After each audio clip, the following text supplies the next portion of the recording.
Բարև ձեզ։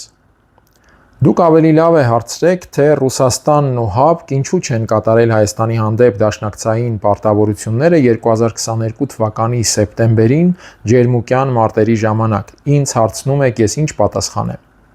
Ահա այսպիսի պատասխան է տվել թեմայի վերաբերյալ վարչապետ Նիկոլ Փաշինյանն այսօր լրագրողների հետ հարցուպատասխանի ընթացքում։ Մի թեմայի, որը հենց ինքն էլ ակտիվացրեց օրերս կառավարության ծրագիրը ներկայացնելիս, երբ հայտարարեց, որ Հայաստանը մտադիր չէ ապասառեցնել իր անդամությունը ՀԱՊԿ-ում եւ վերականգնել աշխատանքը, եւ արեց նաեւ տարակուսելի մի հայտարարություն, թե ուրախ կլիներ, որ Հայաստանին հեռացնելու որոշում կայացնեին հենց ՀԱՊԿ անդամները, ազատելով Հայաստանին այդպիսի որոշման դիլեմայից։ Այս մասին դեռ կխոսեմ, ինչ վերաբերում է 2022 թվականին եւ ջերմուկյան մարտերին։ Ռուսաստանի եւ ՀԱՊԿ դաշնակցային պիտանելիության թեման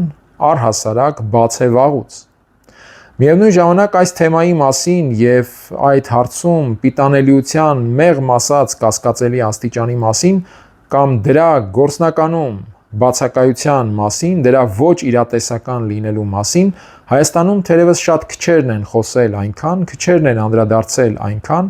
որքան ձեր խոնարհ ծառան։ Ընդ որում, եթե այդ թեման վերջերս է դարձել նորաձև եւ քննարկելի, ինքս այդ թեման շոշափել եմ դեռևս տասնամյակ առաջ, երբ բավականին նկատելի էր Հայաստանի շուրջ անվտանգային եւ աշխարհաքաղաքական միջավայրի փոփոխությունը։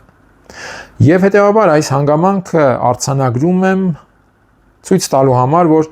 այն, ինչ կխոսեմ կամ այն, ինչ կփորձեմ դիտարկել, բացարձակապես կապ չունի Ռուսաստանի կամ ՀԱՊԿ վարքագիծը արդարացնելու կամ բացատրելու հետ։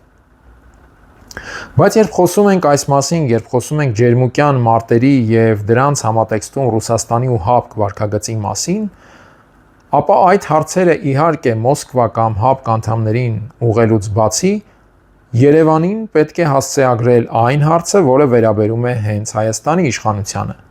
Նիկոլ Փաշինյանին պետք է հասցեագրել այն հարցը, որը վերաբերում է հենց Հայաստանի կառավարության պարտավորությանը եւ արձանագրված է Հայաստանի Հանրապետության Սահմանադրության մեջ։ Իսկ Սահմանադրությունն արձանագրում է, որ Հայաստանի հանդեպ ագրեսիայի դեպքում հայտարարվում է ռազմական դրություն։ Ագրեսիայի կամ անգամ ագրեսիայի իրական վտանգի դեպքում։ 2022 թվականի սեպտեմբերի 13-14-ին ջերմուկյան ուղղությամբ իսկական պատերազմ էր, բայց այդ երկու օրերի ընթացքում Հայաստանի կառավարությունը չի հայտարարել ռազմական դրություն։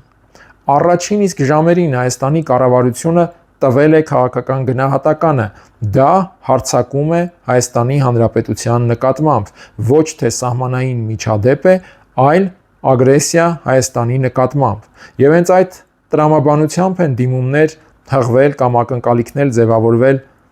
Ռուսաստանի եւ ՀԱՊԿ նկատմամբ։ Բայց գնահատելով դա ագրեսիա Հայաստանի Հանրապետության հանդեպ, Հայաստանի կառավարությունը չի կատարել սահմանադրությամբ արձանագրված պարտավորությունը։ Հայտարարվում է ռազմական դրություն։ Ընդ որում սահմանադրությունը այստեղ չի ենթադրում եթեներ, ապաներ, չի նշում կարող է հայտարարել, հետեւաբար կարող է նաև չհայտարարել, արձանագրվում է շատ հստակ. ագրեսիայի կամ ագրեսիայի իրական վտանգի դեպքում հայտարարվում է ռազմական դրություն։ Դա չի արվել։ Եվ հետեւաբար հարց է առաջանում, ու այդ հարցը հազիվ թե Ռուսաստանին կամ ՀԱՊԿ-ին ուղղվելիք հարց է։ Ինչու Հայաստանի կառավարությունը այդ երկօրյա պատերազմի ընթացքում չի հայտարարել ռազմական դրություն, որը սահմանադրորեն արձանագրված պարտավորություն է։ Կառավարությունը, որի ղեկավարը Արցախի դեմ 2020 թվականի սեպտեմբերի 27-ին Ադրբեջանի գրոհից ժամեր անց Հայաստանի խորհրդարանում հայտարարեց ռազմական դրություն, թեպետ ագրեսիան կարծես թե Հայաստանի, այսպես ասած, միջազգայնորեն ճանաչված սահմանի նկատմամբ չէր։ Հայտարարվեց ռազմական դրություն, խորհրդարանն էլ հաստատեց կառավարության այդ հայտարարությունը։ Հաստատեց ռազմական դրության ռեժիմը, որը չեղարկվեց նոյեմբերի 9-ից բավականին ժամանակ անց։ Ուրեմն ինչու Հայաստանը չի կատարել իր պարտավորությունը, Հայաստանի քաղաքական ղեկավարությունը, կառավարությունը չի կատարել սահմանադրությամբ արձանագրված պարտավորությունը, եթե գնահատել է տեղի ունեցածը ագրեսիա Հայաստանի Հանրապետության նկատմամբ, Հայաստանի Հանրապետության միջազգայինորեն ճանաչված սահմանի նկատմամբ։ Ընդ որում, եթե տեղի ունեցածը լիներ ընդամենը մի քանի ժամ տևած մարտական գործողություն, կարող ենք ասել, որ պարզապես չեն հասցրել, փորձել են կողմնորոշվել, բայց գրեթե 2 օր եղել է պատերազմ եւ այդ 2 օրվա ընթացքում եղել է գնահատական ագրեսիայի մասին, չի եղել հայտարարություն ռազմական դրության մասին։ Հիմա եթե Հայաստանի կառավարությունը չի կատարել իր լիարժեք պարտավորությունը, որ բխում է Հայաստանի սահմանադրությունից, արդյոք դրանով չի տվել լեգիտիմ առիթ, որպեսզի իրենց պարտավորության հարցում խուսանավեն կամ առնվազն խուսանավելու լրացուցիչ ծանրակշիռ հնարավորություն ունենան ՀԱՊԿ անդամները, Ռուսաստանը։ Եթե մենք չենք կատարում այն գործողությունները, որոնք պարտավոր ենք կատարել, եւ մեր պարտավորությունները լիարժեք չեն, ինչպես կարող ենք լիարժեք պարտավորություն ակնկալել արտաքին որևէ դերակատարից։ Ես դեռ չեմ խոսում բազմաշերտ եւ բավականին բազմակողմ աշխարհաքաղաքական իրավիճակը, շահերը, շերտերը եւ այլն։ Ընդ որում այս հարցում էլ միայն անուղելի միամիտը կարող էր 2022 թվականի դրությամբ պատկերացնել, թե ՀԱՊԿ կամ Ռուսաստան Հայաստանի համար գործուն ռազմաքաղաքական դաշնակիցներ են կամ դաշնակցային բլոկ։ Եթե որևէ մեկն ունեցել է անգամ այդպիսի միամտություն, ապա այդ միամտությունը պետք է հոդս ցնդեր 44-օրյա պատերազմի հետևանքով, որովհետև մենք ծանր գնով արձանագրեցինք, որ դաշնակցային համակարգի վերաբերյալ պատկերացումները բախվում են աշխարհաքաղաքական մեղմ ասած ոչ միարժեք իրողությունների պատերին։ Հարցն այն չէ, որ Ռուսաստանը կամ ՀԱՊԿ անդամները ունեին պարտավորություն նաև արցախյան գոտու նկատմամբ եւ չեն կատարել այդ պարտավորությունը։ Այստեղ նրանք միշտ եղել են ազնիվ, այսինքն երբեք չեն խոստացել որևէ բան եւ հետո հրաժարվել այդ խոստացածից։ Բայց հարցն այն է, որ մենք տեսել ենք աշխարհաքաղաքական պատկերը, տրամաբանությունը եւ դրա ցավագին ընթացքը զգացել ենք մեր մաշկի վրա, հետեւաբար չէինք կարող դույզնիսկ իրապաշտություն ունենալու,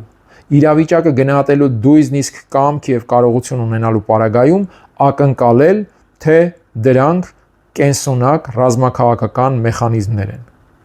Ըստ այդմ մտածել, թե որևէ մեկը ունեցել է ակնկալիք, գործուն ակնկալիք 2022-ի սեպտեմբերին, կարծում եմ կնշանակի մտածել, որ Հայաստանի քաղաքական կառավարումը եղել է քաղաքականապես անհամարժեք ուժի ձեռքին։ Թեպետ այստեղ իհարկե այս արձանագրումը գուցե շատ վաղուց պարզապես ռետորական կամ փիլիսոփայական է։ Սակայն այստեղ կրկնեմ, կարևորը Ռուսաստանի եւ ՀԱՊԿ բացատրությունը չէ, նրանց վարքագիծը բացատրելը կամ արդարացնելը չէ։